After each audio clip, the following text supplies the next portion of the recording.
right.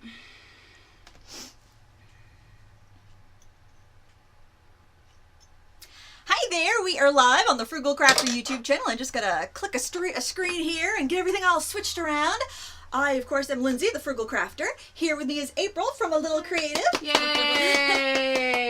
And on the other side of the room, the woman behind the curtain is Sarah, and she is going to be fielding your questions to us about watercolor. So whatever burning questions you have on the topic of watercolor will be answered today. We'll get to as many as we can, but we may not be able to get to all of them. So if we don't get to your question and a moderator wasn't able to help you out, please be sure to put it in the comments after the live stream, and that's going to help everybody that comes back to watch it later. Is there anything to add, Sarah? All watercolor related questions are acceptable. We'll have the moderators who will help out when possible. And like Lindsay said, we're going to try and get to as many questions as possible, but we may not be able to get to them all. Wonderful. Now, April, would you like to tell the viewers a little bit about yourself? Hi, I'm April. I'm with A Little Creative. I'm a store on Etsy at the moment. I sell and import watercolors from Poland. The brand is Renaissance, and we have half pan sets, individual half pans, as well as tube watercolors, which Lindsay is showing right here. Yes, I just put them in a combination of half pans and full pans, and because there's so many colors, I'll put my favorites in a full pan, so it kind of acts like a guidepost. That's a great idea. Yeah. And that way, because I'm always, like ultramarine blue, I want to be able to fit a big brush in there. Sure. So I know half pans are popular, and most people just buy like the empty half pans and fill what they want, but if you like to use big brushes, it's going to be a lot gentler on your brushes to have a full pan. That's a really good point. Yeah, and always swatch your watercolors because they're not going to look the same. No. They're going to look so much darker. Especially the dark colors. I find that all of the dark colors look very similar until you swatch them. Yeah, it's because they're transparent. Colors like yellows and reds and oranges, they're warmer and they tend to be more opaque, so you can see them a little more true in your palette, but you still ought to swatch them, because even that dark color right there is a gorgeous, transparent, vibrant yellow that you would never know. You'd probably just skip over it. So I've got three different sets filled up with the paints, and they are just stunning. They're thank you so much. They're frugal, because you know how expensive artist quality watercolors are, and I like that the price point is low, so anybody can try. You can pay the same as you pay for Cotman, but get a nicer quality paint. I like Cotman, don't get me wrong. Right. But yeah. Right. Well, I mean, I like to say I've never met a watercolor I didn't like. I mean, I love watercolors, and that's part of how I got into this, was going to an art supply store on vacation and picking up these watercolors and finding that they were really unique. And so, yeah. Yeah, I'd never heard of them before. That was I a had treat neither. to I had find neither. those They out. weren't available in the United States at all. Yeah. So it's been a real pleasure to be able to bring them to the United States and Canada. Yes, exciting to use them too. Well, let's get started with our questions. What's our first question, Sarah? We have a question from Julie Nieves. When choosing colors for a painting, how do you decide on a balance of warm and cool colors to create an interesting palette without getting muddy mixes? I'll answer it, then I'll toss it over to you. If I am like painting in my studio, then I will look at the painting and I will say, okay, what colors will represent that painting the most? So like if I was doing a rusty old car, I might choose like ultramarine, burnt sienna, maybe cadmium red. I would choose colors that I thought would depict that specific painting better. But if I knew I was going out to paint for the day on location, then I would choose colors that were a little bit more versatile. So I would have a warm and cool version of every primary, a sap green, either a burnt sienna or burnt umber, and a yellow ochre. And I would mix everything. It might take a little bit longer, but it's less I have to bring. And also, if I just have a small palette of colors, I'm not going to accidentally dip into the wrong one and then throw the harmony off of my entire painting. So how do you? It's a really good point. I would agree with everything you said. The only thing I would add is that some paints that you get have multiple pigments, and so when you have multiple pigments and you're mixing, oftentimes if you have, like, let's say you have a blue that has a little bit of red, and then you're going to mix with the yellow, you're going to have three of the primaries together, and you're going to get mud. So it's really important to try to get single pigment. In some cases, it's not a hard and fast rule by any means, but you're going to get cleaner mixes generally if you have single pigment paints. Yeah, and that's why it's so important when you're at the store and you're looking at paints, choose a paint that has the pigment numbers on them. And some student grades have the pigment numbers on them. All professional grades will have the pigment numbers on them. So if you see that there's 4 or 5 pigments making that indigo or making that, really deep color that looks gorgeous, you're going to know that, well, that might be a great color, but if I want to mix it with anything else, it's going to be really murky. That's right. So you can be more informed and you'll be a better painter because of it. Okay, Kirsten Hausnecht, what is your view on the difference between ink tints and regular watercolor pencils? That's a good question. That is a good question. I find that the ink tints are like a scale brighter than all of the other watercolor pencils, and the main difference is once you've wet them, they're permanent. They're like an ink, so they're not going to lift up. So they're wonderful to do under a watercolor if you want to glaze over it. Have you used them? I have used ink tints, and I actually really like them. I think they're dye-based, if I'm not Yes. mistaken. Yep, they're not and light so fast. that's going to be an issue with some products. I would also say that there's less of a color shift when they dry. Good point. When you yeah. use ink tints than with watercolor pencils. I never noticed that, but yeah, you make a point. And one thing I've noticed with the blocks seem a little chalky. I think they have some sort of binder in them that, because when I've done a painting with the blocks before, and I definitely kind of notice a haze on them that I didn't notice with the pencils. So I think there's something a little bit different in the binder. If you want light fast and you want those vibrant colors, the best alternative I found has been the Albrecht Dürer pencils by Faber-Castell. Agreed. They're pricey. They're going to be more expensive, but they're so low wearing. I don't think I've ever used up a watercolor pencil unless it's broken and I've had to keep sharpening it. So that's a wonderful option. And if you get like a larger set of the Albrecht Dürer pencils, it's almost like you have 2 sets. It's like having the Derwent regular watercolor and the Derwent Intense, because you get that whole range, and they're light fast. So, that's a good investment. It's kind of worth saving up for, I think. There's if also you're a serious. Caran d'Ache yeah. pencil that I think has really good ratings. I don't know how it compares price point. They're the top of the price line, and it might have more to. I mean, Caran d'Ache is beautifully quality products, but I think a lot of that has to do with they're manufactured in Switzerland, and I think it's more expensive. Their labor is more expensive in Switzerland. Their products are phenomenal, but I think that's one of the things you're paying for there. Same person, Kirsten. I know there are a lot of resists and so on out there, but they can be expensive. What do you suggest? Well, I like to use wax. Or wax paper. If I need a fine line, I'll lay my wax paper down and just draw the line. I sometimes I like the Winsor, and if I'm going to use masking fluid, I'll show you this bottle. Actually, I probably shouldn't even bother because mine's so old it's changed. Because it takes forever. Well, it takes forever for me to use it up. But the art masking fluid by Winsor & Newton. I've had other brands that just kind of chunk up and are wasted, like the Grumbacher. I don't know if maybe the bottles aren't as good, but I've had really good luck with this. And I haven't had any issues with it ripping my paper. You shouldn't leave it on too long, but I've left it on a week and been able to remove it. And I've had people tear their paper up with whatever they're using. So that would be my recommendation. I've only used a few different kinds, though, and I'm not a huge fan of masking fluid. What do you use for resist? It depends on if I want a permanent masking fluid or one that I can remove. And so I find that if I'm using a masking fluid that is removable, it's important to know how to remove it. And I use one of those little squares that are like adhesive remover. Yep. And I find that helps. I have had really good luck with PBO drawing gum, Oh, I've never tried which is that. blue.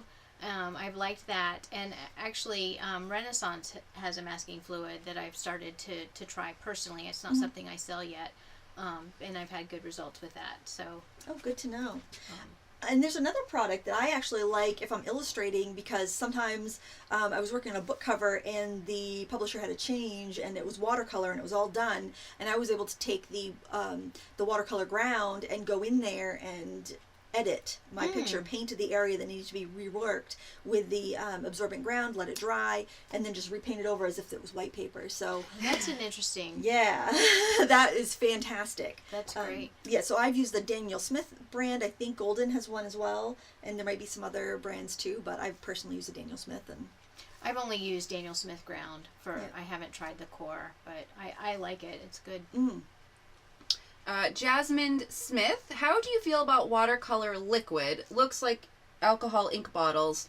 And what types of paintings to use them with? For example, are they light fast? Should you seal it? That's so funny. We were That's just funny. talking We were about just that. talking about that very thing before we went live. Well, do you want to take it? Well, sure. I would just say that most liquid watercolors are dye based, and so they're not going to be light fast. There is a brand was Hydrus. Yep, Dr. P.H. Dr. Martin's P- Hydrus. That is pigment based, and it would be more light fast. Yes, they're very light fast. And I did a tutorial of a parrot a few weeks ago. If you want to see them in action, they are extremely vibrant. And they also list the pigment information. There's also an ink that's light fast that they make if you want something that's not going to resoluble, like not going to reconstitute. If you re-wet it, you can use the Bombay inks, and they have a very extensive line of those as well. So depending on what your needs are, I think for liquid materials, they're kind of the go-to company. Yeah. Mimi, do watercolor markers have the same quality as watercolor paints? Not as much, because most watercolor markers are dye-based, like our liquid watercolor, except the Winsor and Newton watercolor markers. But you're not going to get the granulation, and you're not going to be able to work with like a thick pasty paint like you would if you were working with your watercolor pans or paint. So they're kind of a convenience item. Yeah, I think. I haven't used watercolor markers at all, so I'm kind of out of not helpful in that regard. But Darlene Jones, if you use wax or wax paper for resist, are you able to remove the wax, or do you even need to? I don't remove it. You could technically iron it off, but I don't think you'd ever get paint to stick to that area, so I don't see any reason why you'd even want to bother. Chris Sargent, someone suggested painting thinner sketchbook paper with gum arabic. I'm new to watercolors. What can you do with gum arabic? I'll take that if you don't. sure. I wouldn't paint it with gum arabic. I think what they probably were intending to say is gesso or absorbent ground, and I wouldn't use regular gesso just because it is not as porous. It's more porous than acrylic paint, but it is an acrylic paint. So your watercolor, if you touched it with wet hands, it would wipe right off. You could use absorbent ground, but I'm going to tell you, by the time you factor in the cost of that sketchbook and the cost of that bucket of absorbent ground, you're not saving anything. I would highly invest. Just get a decent paper. One I really enjoy is the Aqua Bee watercolor paper. Agreed. On I Amazon. love It's that. very inexpensive. I actually was just looking at it. You can get big sheets at 22 by 30 inch sheets, so I'm thinking about investing in some of those because they're half the price of Arches on a good day. So. Right. I use bee paper for almost everything. I get the 6x9, and another YouTuber posted a video where she punched them and disc bound it and made her own sketchbook, and that was really that's what I did. So Nice. I find that to be a helpful alternative. Oh yeah. Let's see. Jasmine Smith. Oh wait, you know what? I realized we didn't talk about gum arabic. Gum arabic is a binder in watercolor paint, and if you paint it on your paper before you paint, it makes your colors lift easier, like a lifting preparation. But it's just the glue that holds your paint to the paper. So that's what it is. Jasmine Smith, can you use watercolor on Yupo paper? Yep, that's what it was originally designed for. Yes. Have you used Yupo? I have Yupo, but I haven't used it yet. But I know I've watched some videos that with artists who do use it, and they have great results. It's a lot of fun. The only thing I would warn you is it takes a long time to dry because it's not absorbent. Your paint sits on top. And you want to be careful with your paints containing honey because they will dry sticky. So you may need to do a spray fixative or matte and put it under glass. Glass, not plexi, because plexiglass can bend and it can get pressed into the surface and stick. So Static electricity. We have two plastics together. You can get static electricity. Oh yeah, I didn't even think about that's that. Why, that's why you wouldn't want the plexiglass too, because it will. Oh, yeah. Your Yupo could just go, Oh, and then good you'd have to point. peel it off, and That's a then great point. Yep. that could be a heart-wrenching moment. Oh yeah, and pastels will just like right over your plexiglass. If you try, even with a gap in a spacer, It still will just Yeah, static. All right, let me get back up. Emmy Art, how to get rid of the stains around the edges of watercolor wash? It looks like lines and more contrasted. Oh, I actually have a video to recommend from my friend Steve. Do you know the Mind of Watercolor? I do. Yeah, I've been a subscriber of his for a while. Well, he's fabulous. Hello, Steve. Hi. Steve has a video on just that. He shows on 2 different papers. A lot of times paper has a lot to do with you getting that halo of hard pigment line around the edge, and he actually shows you how to soften it. So I would highly recommend checking out his channel. If one of my moderators, I bet Val knows that video, or Eve, if you guys know that video and want to pop it in the chat, that would be excellent. Otherwise, I'll add it to the video description later. I might need to be reminded, guys, so if I don't, you can tell me in the comments. But basically, what happens is when you have a really wet wash, the pigments want to push out to the outside of the water, because your paint's only going to go where the wet paper is. Yep. Exactly. So if your paper's really wet, and especially if it's a wood pulp paper, rather than absorbing that that water and pigment into the fibers of the paper, it's going to float on top and it's going to float on to the outside, and that's why you get that ring. So you can use an absorbent paper, less water, or you can just, after it dries, take a damp brush and just go around the edge and soften it a little bit. If you have any tips or tricks on that No, one? I think you covered it. Okay. That's great. All right, let me see. Chat's picking up some. See if I can make sure I don't miss any questions. And please remember, everybody, put the word question in all caps. That just helps me make sure I get your questions. When it's not like that, to me it looks like chat as the chat's going through. Oh yes, I forgot to mention that. That's okay. I just threw it out there. I think I missed one, but they didn't. I don't think they put the word question, so I have to. I'm just going through the. V-Star Art Dunlap. Are there any colors you can't live without or must-have colors? Ooh, what are your... That's a great question. Yeah, it is. I always love to hear about other people's favorite colors because it might be something I've never used before, and I was like, oh, I gotta try that. Well, I'm a blue person, so I love the cerulean blue is one of my very favorites, and I also love cobalt turquoise. That's a good one. That's a good one. Those are 2 faves. I mean, For sure. the oxide green, Lindsay. You're starting to hate that less.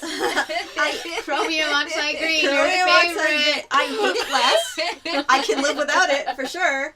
You can live without it for sure. Yeah, I totally can. You heard it here. You did. I love quinacridone red. It's probably one of my That is a favorite. great color. Yeah, or quinacridone rose. I love those clean, transparent reds because reds can get muddy if they're opaque because they're a warm color. I really love gamboge. New gamboge. It's a great one too.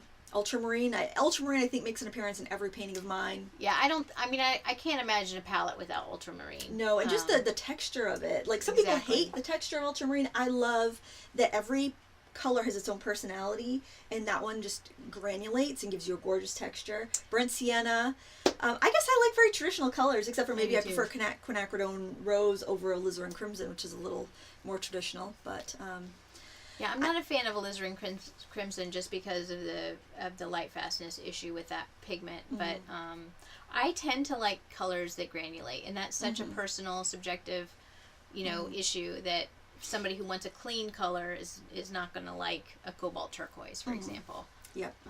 They prefer phthalo turquoise, something that's going to be a little bit more dye based, or because there are light fast dyes that are used in watercolor paint, and usually they just refer to them as pigments, but some of them are pigment based, some are dye based. But if you're buying I'm just confusing people. I should just stop talking. Never mind. Strike that. Reverse it. Rewind. Pay no attention. Deep breath. Jasmine Smith. What are the best products to use to seal your watercolor artwork?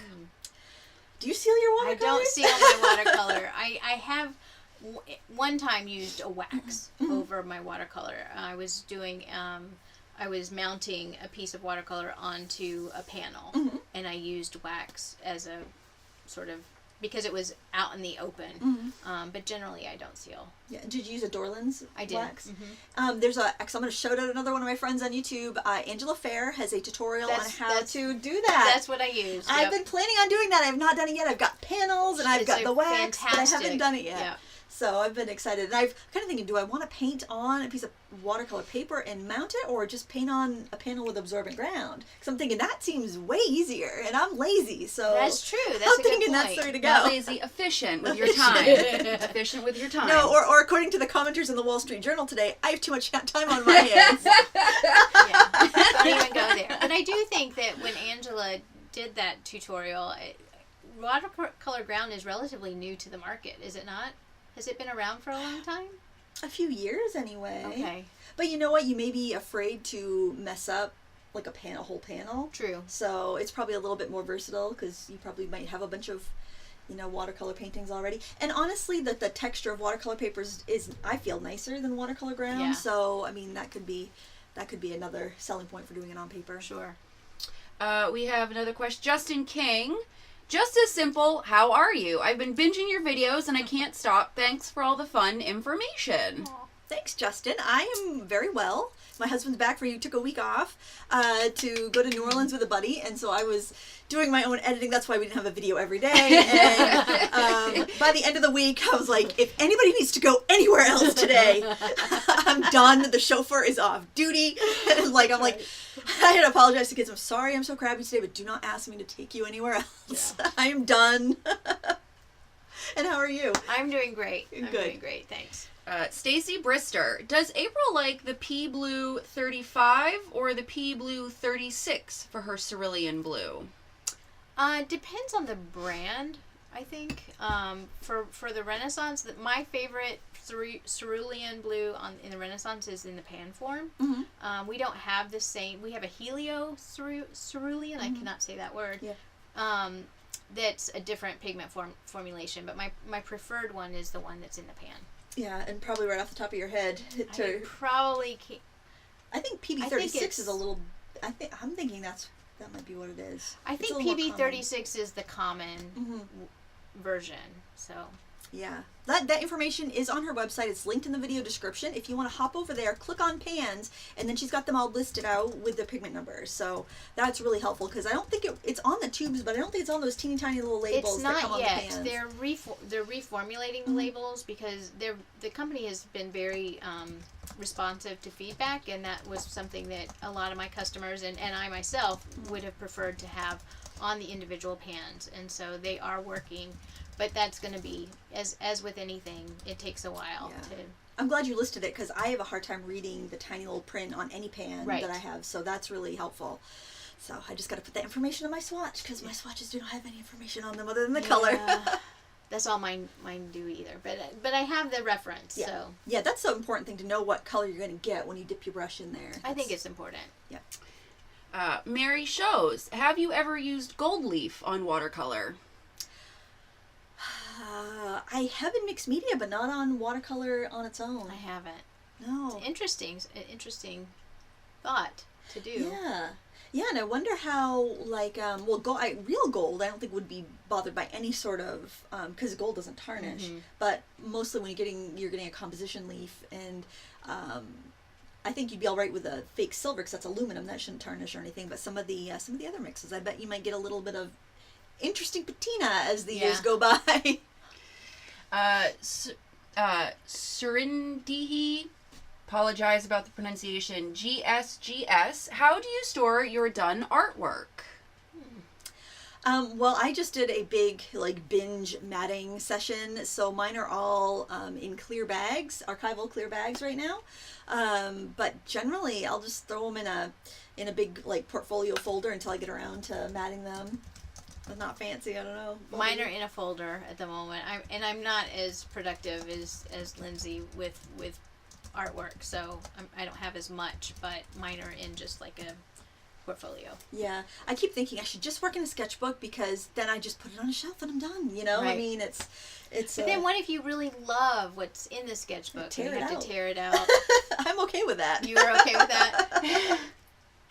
All right, let's see. We're caught up for the moment. I'm just going to go back and see if I missed one. Okay, well, we can chat. Did you see on the news this morning that there was this painting done by artificial intelligence, and it used an algorithm, and it profiled all these paintings from the 13th through the 15th century to come up with this awesome painting, which I didn't think was very awesome, to be honest. But I'm not gonna hurt. It was painted by an algorithm. Yeah, you're not gonna hurt his feelings. Somebody bought it for $500,000, and I'm like, I can't sell a painting for Little on a print. computer. The computer Oh paints my it. goodness. I am literally a failure at art Oh right now. my goodness. Well, I did see the Banksy I know, thing that yeah. self-destructed. Oh, That's- I That did sold see for that. Like Oh $1.5 my million. God. I totally laughed when that happened. I couldn't believe it. I thought, wow, the person who bought that is probably not very happy. They're either way richer, or I think it's probably worth more. Yeah. Honestly, I bet it is. Possibly. Yeah, I just don't get it. I don't get it. Yeah. I'm a fun artist, not a fine artist, I guess. Yeah.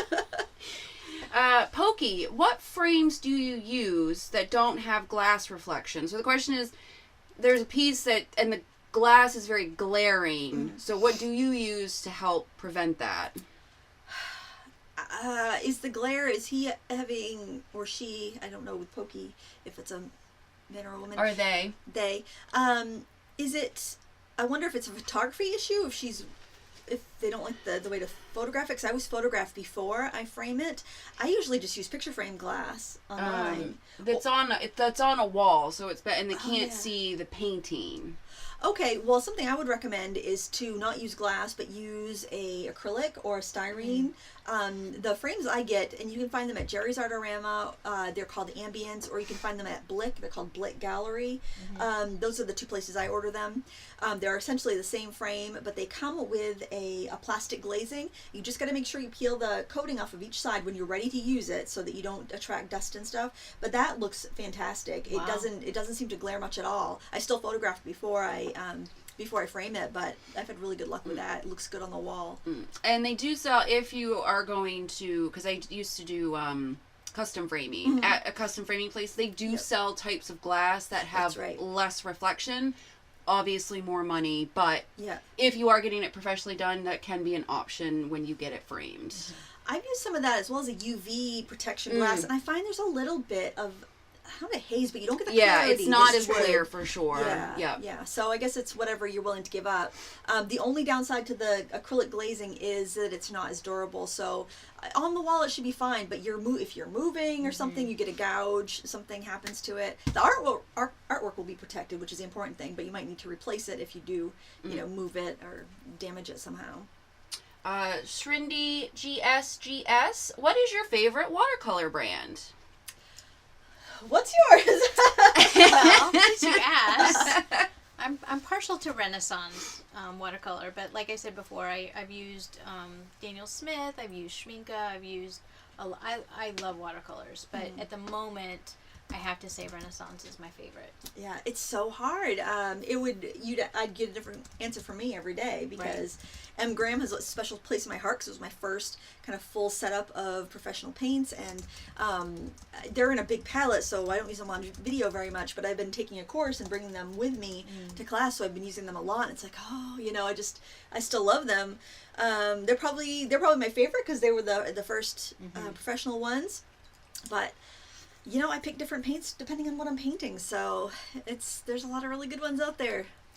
If I want a lot of granulation, I might, just as an artist, not as a seller, but I might go with Daniel Smith. They're known to have really granulating paints. If I want to use a paint that has really good glazing properties, but not a huge pigment load, the Sennelier is known to be really great for glazing. But my favorite all around would be Renaissance. Yeah, and there's nothing wrong with picking your favorite colors from the lines that you like them. Like, Exactly. I love the Daniel Smith Cobalt Teal in both the stick and the tube form. There's colors I love from Core, there's colors I love from Renaissance, there's colors I love from Schminke. There's like the Daniel Smith Ultramarine granulates so much. I love that. So, yeah, pick and choose. They all work well together. Even if their binder is Aquazol or Gum Arabic, it doesn't matter. They still work well together. So, pick and choose. You're alive and the best time to be a watercolorist, I think. It's true. Angela Fishburne, I might have missed the answer, but what would be causing watercolor not spreading to the edge of your waterline? Is it not enough water? Yeah, or not enough paint. Some paints don't flow as much. Like Holbein paint, for instance, doesn't contain oxgall, so that is a flow aid, and you're going to need more paint to make it flow. That's what my instructor uses, but he really loads his paintings up with paint. He paints on really thick, so he wouldn't want a ton of flow and spread, or he'd end up with a lot of cauliflowers. So So it depends on, it depends on what kind of paint you're using. If there's, if it disperses well, and if it doesn't disperse well, you're probably going to need more paint. And sometimes you can add too much water and then nothing moves because and nothing will come off your brush, because if your paper is fully saturated and beaded up and your brush is fully saturated, you've got this, you've created this equilibrium and nothing will come off the brush. It'll just, they're both saturated. So you almost need the paper a little bit less saturated than your brush, so the paint will go to where there's least resistance. It's going to go off the saturated brush and into the less saturated paper. I would agree with that. I think sometimes you might need to nudge a little bit towards the edge, towards the water. The Renaissance paints don't contain an oxgall, and they don't? Not that I'm aware of. I didn't know that. And so they don't. They might not flow quite as much. They perform, especially the pan sets, perform very similarly to handmade paints, where they kind of stay put. Whereas like the core, because of their Aquazol, I mean, they have this big whoosh factor. It's very satisfying. It is very satisfying. It is very fun to watch, but it's very challenging to control. And sometimes paint companies will put a little bit too much dispersion agent in it because it's so satisfying, and you see that big whoosh of color and you think, "Ooh, this is great paint," but it's it's vibrant because of optical brighteners, and it's dispersing because of a dispersing agent. Correct. Yeah. Okay, Darlene Jones, for watercolor cards to display at a craft fair, what should they be put in for display? I use clear bags. I usually buy 6x9 clear bags, and I can fit a A2 card in there sideways and just fold all the excess to the back, and I just put other sizes in there too, and 6x6 will fit nice and tight. 5x7 will have a little extra, and I can fold it over and just leave it because I'm not that fussy. And for display racks, I have a spinning rack, and I use a bunch of baskets. So you don't display cards. So yeah, and ironically, I went to a writers conference last weekend, and I had paintings all freshly matted. Spent time I didn't have matting all these paintings. I sold cards. People bought cards out of baskets. Not even off my fancy expensive spinning rack. They bought cards out of baskets. You just never know. I think people like to dig through baskets because they feel like they're getting a bargain. They might find a hidden treasure. It's like when you go to Martin's. Oh yeah, you have to go dig through because you might find that jewel for $3. That's right. You feel like you're getting a real good deal when you got to dig through a bunch of. That's when you earned it. You earned it. Yeah. Should have bought it when I saw it. Yeah, there's a nice Martins and Brewers. I'm planning on going after our stream. They have a great fabric section if you do fabric at all. I used to do fabric, but yeah. Jasmine Smith, will watercolors show up well on ceramic tile? I am practicing with alcohol inks because I am making art on ceramic tiles. Watercolors aren't going to stick unless it's a raw ceramic. I mean, I guess you could do on bisque and then seal it. Or if you put a watercolor ground over it. Oh, maybe, perhaps. And that would still look like ceramic, but not on a glazed. I don't think watercolor ground will stick to a glazed ceramic. So. You could on like bisque. It's been fired once, and then use like a Krylon triple thick spray on top. Because the Krylon is an oil based, it shouldn't make your watercolors run because it's not the same solvent. So I think but glazed tile, you're gonna have to use the alcohol inks because that's the only thing that's gonna dry on it. Melangel Fatalis, what is the worst product you have used that turned into a favorite? Wow. That's a good question. That's a hard question. Oh, yeah. I bet it would be some crappy paper that I ended up loving. Let's see. Worst product. Or brush? A brush you weren't sure about? Oh, and this is one of these ones I'm going to, tonight I'll be laying in bed, I'll be like, I know what I would say. You have the answer. On the spot. Oh, shoot. Can you come back, remind us to come back to that? Because that's a good question. Oh, yeah, that's a great question. Anything.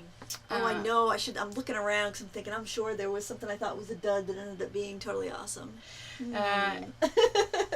Annette Fournier, is there a professional yellow ochre that is less opaque? I have the M. Graham, and it's very opaque. Oh, gosh. You know what? I'm going to look at my swatches here because I was thinking there was a golden yellow that I just swatched out this morning from you that was really awesome. This one.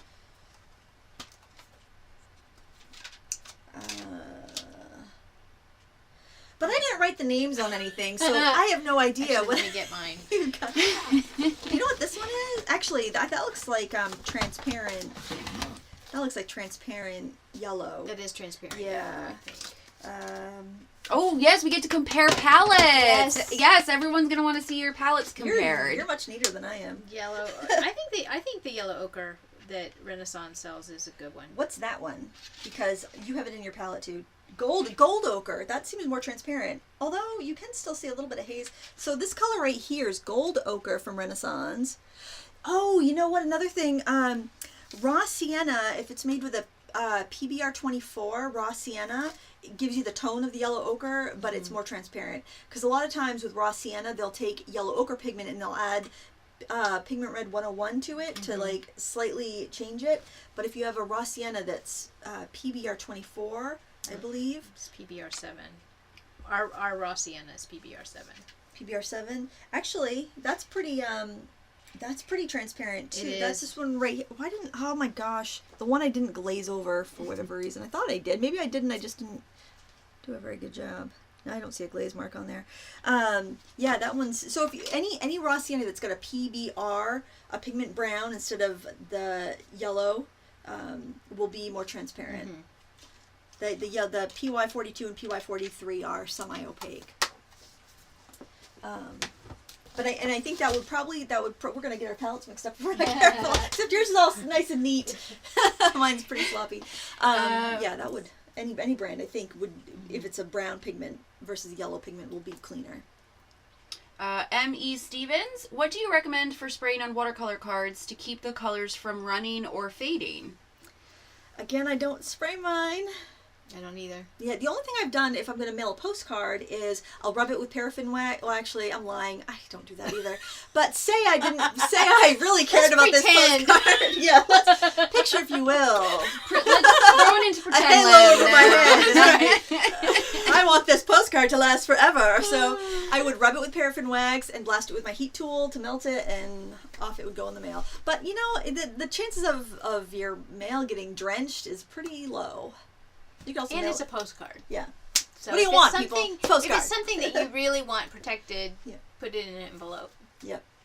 And, you know, most people aren't going to hang on to said card. Yeah. It's going in the trash. I've handmade my wedding invitations and had someone tell me the week after the wedding that they'd thrown out my invitation. I was like, wow, that's not something you That's share with... painful. Just let me pretend you kept it, because I worked on these. Yours is in my scrapbook. See? Lindsay, that was, you know, family. True friend. True friend. Serindy GS, what do you think about Holben watercolor? I think it's good. I like it. There's a lot of mixes in some of the sets, so that's the only downside. Depending on where you live, it's either really cheap or really expensive. You can sometimes get a good deal on Holbein on Amazon, depending on the seller, and so that can be a good way to pick some up. They do perform a little differently than the European or American Yep. watercolors, I would say. Yeah, I think just because they don't have the oxgall in them, I think they were probably originally designed to be painted on rice paper, so they wouldn't have that spread quite so much. I actually have my Holbein set right here. I was using it the other day, which I got a cheap $11 kit on Amazon and took out all the cheap paints and put the Holbein in. Great idea. But yeah, that's what's in the 18 set, which I got for like about $30 on Amazon. That's because I wanted to try them out, and I like them. But you know, there's some colors I'm never going to use, like Jaune Brilliant. There's also a white and a black, which might not be what you want to be spending your money on, but the price per tube was cheap enough. And I know they have like a 60 color set for like $120. So you really, for 5 milliliter tubes, but you can't beat that really. No, you really can't. And I mean, it's a nice paint. It just, you know, depends on if you love that whoosh of color. You're not going to be satisfied with that. I'd recommend like a core, just because it's got that whoosh of really light binder. Something that's going to move a little bit. Yep. Renee C, do you have a favorite liquid watercolor? I'd say Hydrus from Yeah, I would agree. Dr. P.H. Martin. And we've had several comments on the size of Lindsay's coffee mug or It's tea mug today. Tea today. But this is one I drink 2 of these of coffee in the morning. Well, 1 anyway, maybe a little bit more, maybe 2. We'll. Don't apologize for your coffee consumption. But I don't drink coffee in the afternoon, so I just drink tea. That's what I do. After 12, I Yep. switched to tea. I can't do it anymore. I'll be up. Me too. Yeah, and then if I have late coffee and then I'm like going out with girlfriends or something and I have a glass of wine or a drink, then I will wake up in the middle of the night and won't be able to fall back asleep Right. again. So yeah, I'm very very sensitive in my older No, age. as you get older, it's Yeah. a struggle. Getting caught up. Sorry. All right. Let's see. Julie Nieves, what are some good blues and yellows to use for painting skies that are less likely to morph to green? Oh, that's a great question. a really good question. Because I love cerulean in the sky. However, it's does green go based. green. Yeah. I have seen some artists use a like a burnt sienna barrier Mm-hmm. between the sky and the ground. So they would use a little bit of burnt sienna before they would use any sort of yellow in the ground. So Oh. that could be a possibility to just sort of keep a buffer. But a lot of blues are gonna turn to green if you add too much yellow. Well, something that's kind of neat that you can actually, in my should you use white watercolor video, I talked about it. You can take your blues and you can add white to them on your palette. You mix it up really wet, so you have a lot of water, you have quite a decent amount of white, and you have your pigment in there.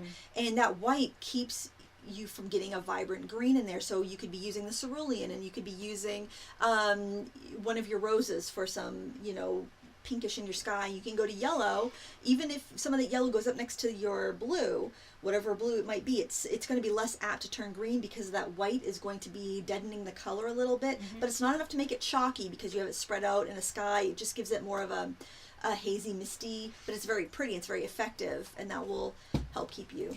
I remember you said that now, and that video was fantastic Oh, thank with using the whites, because I know historically watercolorists have been told to avoid whites, and you really dispel that a lot.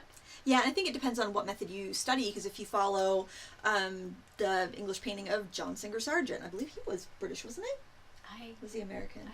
I don't know. Oh, forget that. Never mind. Rewind. Somebody. But he's from a gentleman country. artist. right. And I think Turner used white, and they used it for capturing light, for capturing body in fabric, and also because a lot of painters used watercolors for their field studies and came back to the studio to do their oil painting. So they're gonna attack it with a lot of the same gusto and the same palette that they would with oil painting. Like Zorn, he used I got the Zorn palette right here. Very muted colors like you would use with oil paints, and he used white and black, and he used that full gamut to create some really compelling artwork. So white can really temper your colors if you find they're almost too vibrant and getting they're shifting the way you don't want them to. But it's kind of a high level type of use. Becky Cobb, any tricks or advice on photographing watercolor paintings to keep for future reference? Mine tend to be distorted or have glare. Actually, I could probably. I was just thinking I could turn my camera around so you could see my area where I film. But basically, I have a big white piece of paper. Oh, yeah. And I have a light. I usually have two lights on it, but I've had to move some lights around in the studio. But I usually have two lights going at 45-degree angles towards the painting, so it's evenly lit. I photograph it before I frame it. Make sure your painting is dry, so you don't get any glare there. And you want to, like what I do is I put my elbows into my sides, and I hold my phone or my camera, whatever I'm taking, steady with both hands. And it's a little easier with a camera because the shutter is natural. If you're doing it with your camera, I think you can actually hit like your up or down volume button maybe, but I usually just tap the screen. But if you brace your arms to your body, you'll be able to stand a little bit stiller, so you won't get that shake, and everything should be nice, crisp focus. That's a really good tip, because Yeah. I tend to get shake when I'm taking a photo. Yeah. Or take it outside in the shade, which works great with cameras. I find with cell phones, it tends to tint it blue when I do it outside in the shade. But outside in the bright sunlight, you're going to get really washed out. Stacy Brister, does Lindsay have any advice, thoughts about when using super wet paper stuck onto board? Oh, okay, so this technique is when you wet the back of your paper and you slap it down. And actually, that's how I did the gate, the bridge there. Yes, with the, I remember that. Yeah, with the Renaissance paint. So you wet the back and you stick it down to something non-porous, and then you can either wet the entire front, or you can wet just portions of the front of the paper, and you can paint. And what happens with the back and the front of your paper wet is that there's a equilibrium of your paint, so it doesn't whoosh out. Even if you had core paint, it's not going to whoosh out because there's a balance already everywhere of the water. So it keeps your paint from buckling, it keeps your paper from buckling because everything is uniformly wet. And the same principles would apply if you want to, like, say you want to paint a white rose against a blue sky, and you wet your back of your paper and you stuck it down. If you only wet the sky on the front of the paper and you put your paint in, it's still not going to leak into that rose. It's still going to follow the principles that you normally see in watercolor. So so you would paint it just the same way. Wetting the back is going to keep your paint wetter longer, so you can work into that wash a little bit longer without it starting to dry and streak on you. And it's going to keep your paper from buckling. So other than that, the principles remain the same. Okay, Wendy Rose, what is the best? Paint straight from the tube or pans? Which do you prefer? I prefer pans. I find that I'm able to control the paint, and I have less waste with the pans. And it's absolutely personal preference. Honestly, the quality of paints and tubes and the quality of paints and pans are exactly the same. There's one company out there that tells you their pans are significantly different and you shouldn't let their tubes dry down. I'm sure you know what brand that is. I do know what brand. It's so bizarre. However, I have dried down those paints and had absolutely no problem using them. So, but and you know, honestly, I prefer to paint from dry paint, so I squirt but I usually prefer to buy in tubes.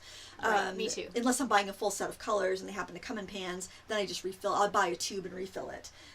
But I like to work from dry paint because, like you said, it doesn't waste. You don't waste so much. The only exception would be my white. I squirt that out as I need it. I mean, I do have some pans of white, but I generally like to squirt that out as needed. Just because of rewetting, or because of rewetting, and I don't use it that frequently. So if I am going to use it, it might be in a situation where I need quite a bit of it, and it's easier on your brush not to have to be digging and digging. Interesting.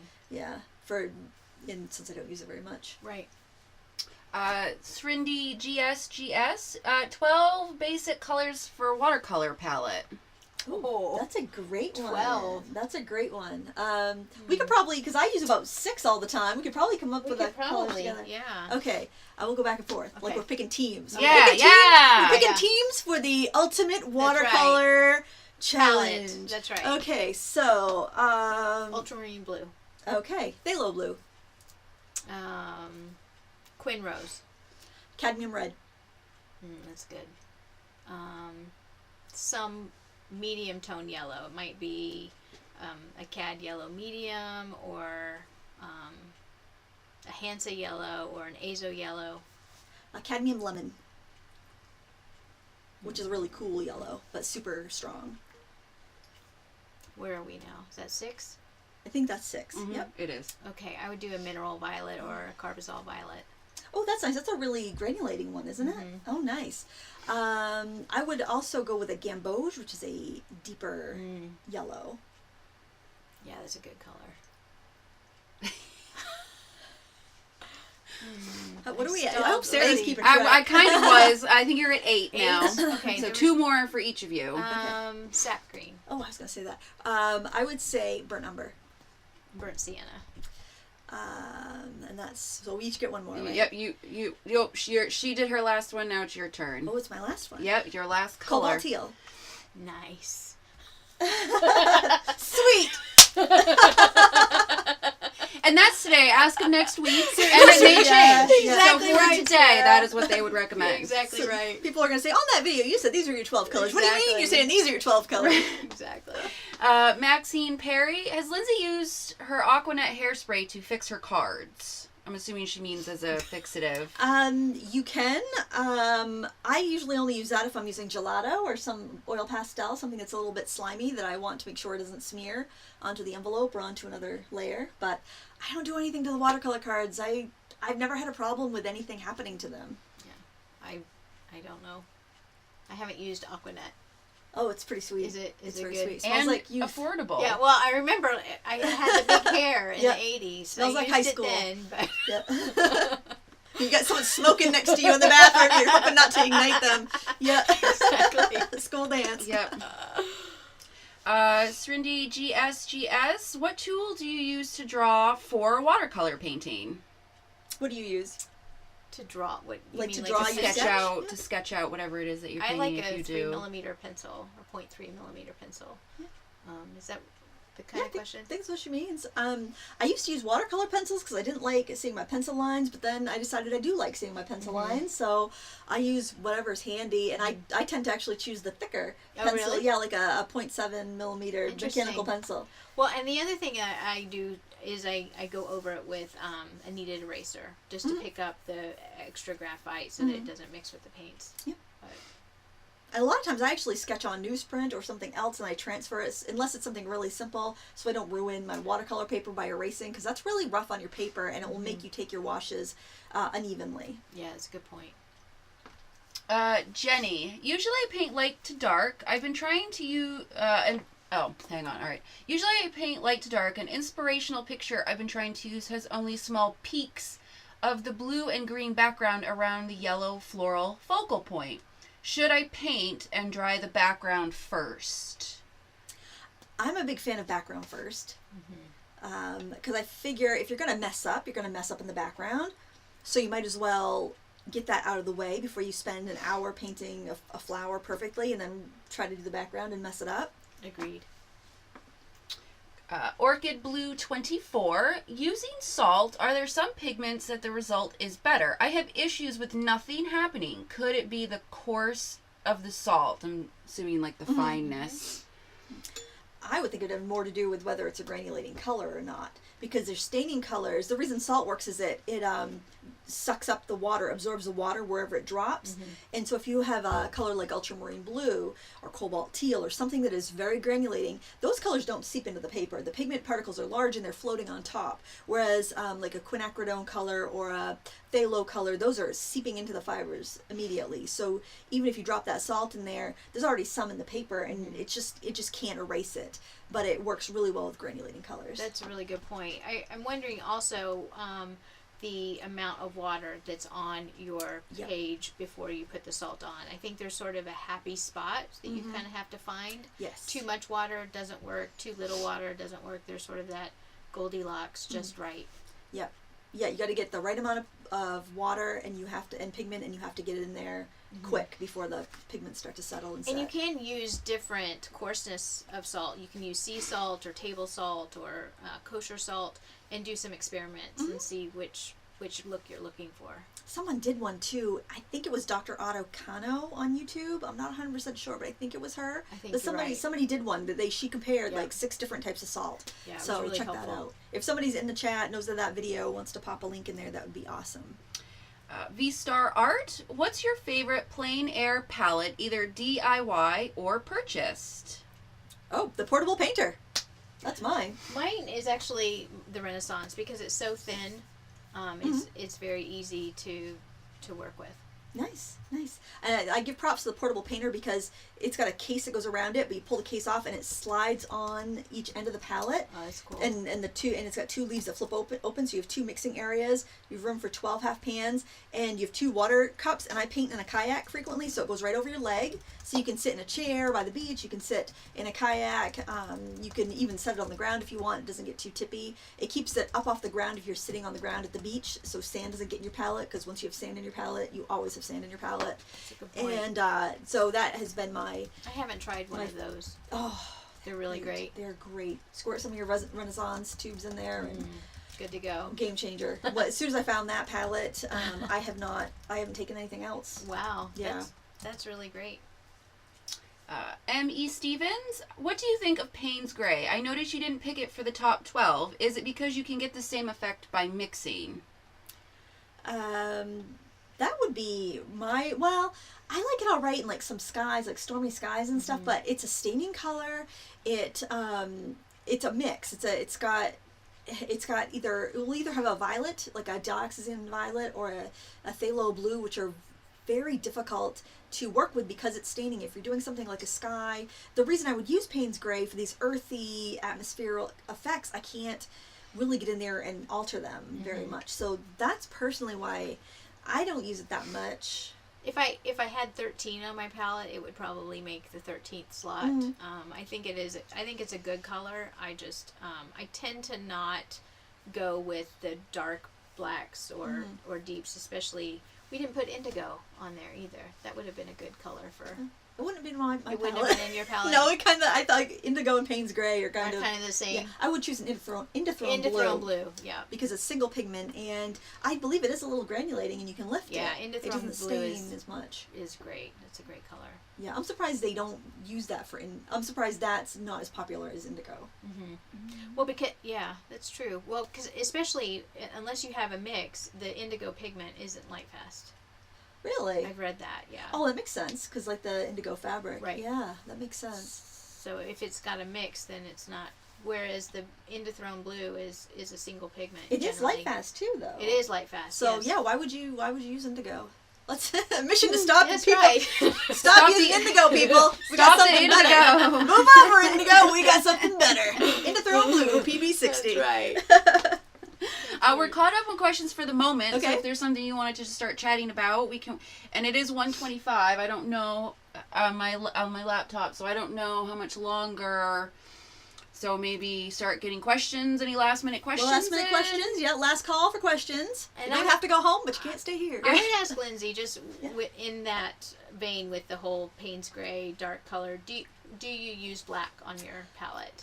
I used black in a couple paintings that were assigned to me, but other than that, no, I don't. I don't feel as harshly against it as I used to, just having to paint with the Zorn palette, which is this right here. I think these colors are beautiful. They're very low key, and there's only going to be a certain range you're going to get with them, but I think if you use it like a color, instead of being like, well, oh, crap, I messed this up, I need to darken it, I'm going to grab black. Right. I don't think that's the way to use it, but if you're like, I am not going to use blue and instead I'm going to use black, or you're substituting it for something and you're using it with intent and it's one of your limited palette colors, I think it's fine. Personally, I would mix like cadmium red and ultramarine blue, or cadmium red and phthalo blue, and get a pretty dark black, but it would harmonize with other things because those are colors I'd already be using in that painting. So that's why I say if you're going to use black, that's going to be your A color in your palette and not just pulled out and used willy-nilly because you can't get it darker any other way. That's why when you choose your palette for your painting, whatever painting it is, whether you're using 5 colors that are specific to what you're painting, or you're taking your palette on the road and you're painting with your basic colors, you choose colors that you can get that whole value range that you need, because your colors can be completely wackadoodle and off, and it will be fine if your values are fine, but if your values aren't right, it doesn't matter if you've perfectly matched every color, it's going to be flat and lifeless without the values. So we had to come back to the question, worst product becoming a favorite. Yes! Oh. Worst product becoming a favorite. Oh, gosh. I know there are some. That might have to be added on to maybe the comments later. Oh, it might have to be. I know there are some that I've absolutely hated and gone back to, though. It's all usually like, I think it'd probably be like a scrapbooking product that I'd be like, oh, I gotta use this up, and then, by the time I'm almost done using it, I'm like, I love these, and they don't make them anymore. Why don't I have more of this? Yeah. I'm drawing a blank on that one. Well, we can always, like I said, add it to the YouTube comments later. Oh, it's a shame. That's such a good question. I know, I'm just like looking around, it's like, okay, what did I... I know, I am too, and it's not even my studio. Yeah. There's a lot to see. What about, I don't know, core? You always like core, right? Yeah, I've always liked that. She's I'm pulling random things off my shelf now. I'm usually not on Lindsay's side of the table, so I'm seeing everything from a whole different perspective. Oh, you're usually over here. Yeah, I am. I'm usually on that side. A strange amount of stuff stocked back there too. Let's see. I would probably say like Distress Oxide inks. When I first got them, I was like, kind of like, oh, they're kind of dull and kind of muted. And then I started using them, and I was like, wow, these are fantastic. I would think probably like any water soluble like crayon material, I seem to like it more the more that I use it. When maybe I wasn't crazy about it in the beginning. Gosh, that's such a good question. I wish I had a better answer. It's all right. You'll think of it later. Yeah. When you're doing something else. Yeah, and sometimes you go back to stuff and when you're trying to sleep tonight. yes, it's like do we have time for one more question? Sure, let's do our last question. Last question. The Fabulous Idiot. Please explain sizing and watercolor paper. What does it do? Why some papers are internally and externally sized, and which should we use when practicing as a beginner? Wow, That's a great question. That's why I was like, one more, because that is that's a good one. Oh, that's a fantastic question. So sizing refers to the glue that's in the paper that keeps your paint from feathering. So if you think of like rice paper, that has no sizing or very little. Well, think of a paper towel. A paper towel has no sizing in it. So when you wipe your brush on a paper towel, what happens to your paint? It goes everywhere. Just goes everywhere because there's no sizing to stop the paint from flowing. So if you have notebook paper, you could do a stripe of paint, and it would it might not be as crisp and it might bleed through, but it's not going to just whoosh everywhere like a paper towel. The watercolor paper is designed, like when they make the watercolor paper, when they're blending it up in their humongous blenders at the paper company, they put sizing in the pulp. So they have that glue all the way through the pulp. It's very much like wallpaper sizing. And then that, when they pour that out into the mold, you've got some sizing in the paper, and that's what's referred to as internal sizing. Then when the paper is done, they brush a coating of sizing on top, and that's, well, they spray it. I don't know how they get it on there, but they get it on there. That's external sizing. So a paper that's just internally sized is not going to hold as crisp of a line as a paper that's internally and externally sized. Now, I suppose they could, some paper companies could just be externally sized, like maybe some of your cheaper wood pulp papers, but I think they would have some internal sizing because generally those papers are made from recycled materials, and so that's why when you get recycled paper towels, they're not as absorbent as virgin paper towels, but it just determines how much your paint is going to sit on top of the paper versus getting absorbed into the paper. So for instance, Arches is a very heavily sized paper, so your paper, like if you flicked some water at the paper, some of it would bead on top and some would slowly absorb in. Your paper can be slightly absorbent but still have good sizing, and you can tell by how crisp your stroke is.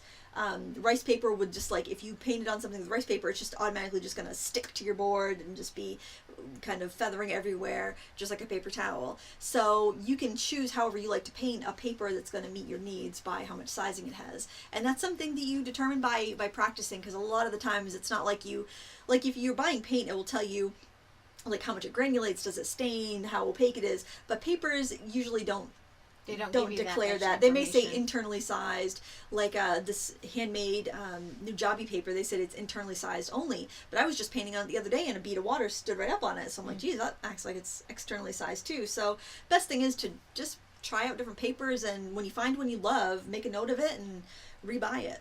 Can you soak a paper to remove some of that external sizing? Yes. And a lot of artists will do that. They'll soak it and then they'll tape it to their board with gummed tape, which is a dry tape, so it dries really, really tight and it doesn't wrinkle when they paint on it at all. But they also do that to remove some sizing. And I think that might be why Arches has so much sizing in it, to allow for that. If somebody wants to do that. Yeah, but I like just painting on Arches as is. Okay. Okay, I think we're caught up. That was the last question. All so right. I think... apologize we didn't get to your question today, but you can add it to the video comments later, and I believe you ladies were saying you're going to check in on questions Definitely. and answer as best as you can if someone didn't get their question answered. Cool. Why don't you come over here, Sarah, and say hi? I'm sure everybody's really I don't curious think to see everybody, Sarah. but look, it's the one time they can come see me. There she is. Hi! My niece, Sarah. Yes. Yes. The tallest of the bunch. The We had this adjusted. Yes, so, we do. So, poor Sarah's You like, won't say where I am on the spectrum. I'll scoot down a little bit. oh, there you go. Now I can feel tall. I'm never the tallest one, so that's good. All right, I'm going to go either. back around. Okay, and I am going to People thank got you a so peek. much. Well, I wanted to for- thank you and Sarah for letting me crash your Oh, it was your fun. Friday It was stream so fun. much. Thank Yeah. you, and I do have a coupon code. I didn't know if you Oh, wanted. absolutely. Yes. For viewers of the stream, you're welcome to visit my shop, and I will give $5 off an order of $60 or more with the code FrugalStream. Frugal Stream. Okay, I will type that up and put that in the video description as Thank well. you so And much. You're welcome. That's the Etsy shop, right? It is, yes. Okay, great. Because you are working on. Are you working on that? Yes. Okay, she's working on a website. Yes. I don't know if I could. I am I should working probably on clear a that with her website, before yes. I blurt No, it out. I am. Yes, Definitely. So that'll be cool too, Yes. and that's all together. Stay Awesome. Well, tuned. thank you so Thank much. you so much. Oh, it's so fun to meet you. So much fun. Thank you, Sarah. Yes, I had so much fun. It was great. I wish we Really could do this appreciate it. every week. Oh, yes, that would be fun. It's so fun to have to be able to come in Maine. Like I to know, be- 'cause it's to be hard- so close. I know. I feel like artists are so flung around the globe, and you know, I don't know anybody in real life that I'm friends with I online. know. So, I know. yeah, It's so, and I mean, I left my house this morning. Yeah. You know, it's not like I had to come the night before. Right, It's just right. a couple Yeah. hours. So. Yeah. And you get to go to Martin's And I after. get to go to Martin's. And Chick-fil-A. We don't have Chick-fil-A. Oh, in you Portland, don't? so Yeah. Oh. We'll probably go to Really? Chick-fil-A. There's no I one in know. Portland? I know. Isn't that crazy? Wow. I would think You always Portland want had what you everything. can't have, right? That's true. So. I want a Michael's. There's no Michael's. No Yeah, I would have Michael's. preferred a Michael's over a Chick-fil-A, but But nobody asked. You know what? nobody asked I would me. prefer Michael's over Chick-fil-A too. Yeah. I have to say. But you have Hobby Lobby, which we don't have. Mm. So Not open on Sundays though. So Oh, for that's Sunday true. shoppers, yeah, I remember when my son was at Orono, and we would visit on Sundays. Yeah. And I couldn't go to the Hobby Lobby. Yeah, we have an AC Moore though, so that's pretty sweet. Yeah. yes. Yeah, and a Joann's, a pretty decent Joann's too. Yeah, Some it's really Joann's not don't have bad. all the crafty stuff. Yeah. Yeah. All the art. Well, they don't have much for art supplies, but stamps. They're pretty stocked on stamps. Yes, they Ours are. is anyway. And And you paper. have new stamps coming. Yes, they're out at pegstamps.com. I've got 3 new Christmas sets, and then of course the other ones are still available for a limited time. I don't know when they're retiring those, but they're currently available. And I'll have tutorials coming up. I just did a tutorial on the gingerbread set, and there'll be ones on the snow globe and the fireplace one too. I almost drew a So blank. great. It's been a while. I know. Okay. Well, thank you guys so much. I'm going to click the button. I have to go off camera to do that. But till next time, happy crafting.